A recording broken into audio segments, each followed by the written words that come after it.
नमस्कार मित्रांनो, कसे आहेत सगळे? आज आहे 9 ऑक्टोबर आणि 9 ऑक्टोबरला आपण बघणार आहोत गोल्डमध्ये काय पॉसिबिलिटीज आहेत. संध्याकाळी 6 वाजता न्यूज आहे, पॉलचं स्पीच आहे, त्याच्यामध्ये मार्केटमध्ये व्हॉलेटिलिटी येऊ शकते. तर तोपर्यंत कुठलाही ट्रेड घेऊ नका, तुमचे ट्रेड अडकून बसतील. संध्याकाळी तुम्हाला मी आता 2 लेवल सांगतो, त्या लेवलला जर मार्केट तुम्हाला दिसलं तर तिथून तुम्हाला फक्त बाय करायचं आहे. कारण वॉरमध्ये गोल्ड कंटिन्युअसली बाईंग होत आहे.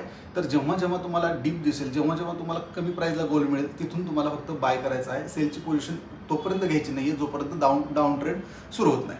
तर तुम्ही स्क्रीनवरती तुम्हाला मी दाखवतो.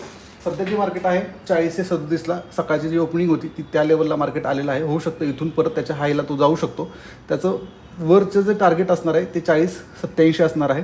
आणि तो जर या लेवलला आला 39-90 किंवा 80 ह्या झोनमधून तुम्हाला बाईंगचं कुठलंही कन्फर्मेशन मिळालं तर तुम्ही इथून बाय करू शकता. सध्या बाईंगसाठी खूप चांगली अपॉर्च्युनिटी आहे. पैसे बनवण्यासाठी चांगली सुवर्णसंधी आहे. प्रत्येक वॉरमध्ये आपण ट्रेड मिस केले असतील, पण या वॉरमध्ये आपल्याला फक्त बाईंगमध्ये प्रॉफिट काढायचं आहे. फक्त लेवल लक्षात ठेवा. या लेवलला जर तुम्हाला दिसला तर इथून तुम्ही बाय करू शकता, किंवा त्याच्या खाली पण तुम्हाला जर दिसला 40ला वगैरे तर तिथून सुद्धा तुम्हाला फक्त बाईंग करायचं आहे. सेलिंगचे ट्रेड सध्या घेऊ नका आणि व्हॉलेटिलिटी असल्यामुळं लॉट साईज कमीच यूज करा.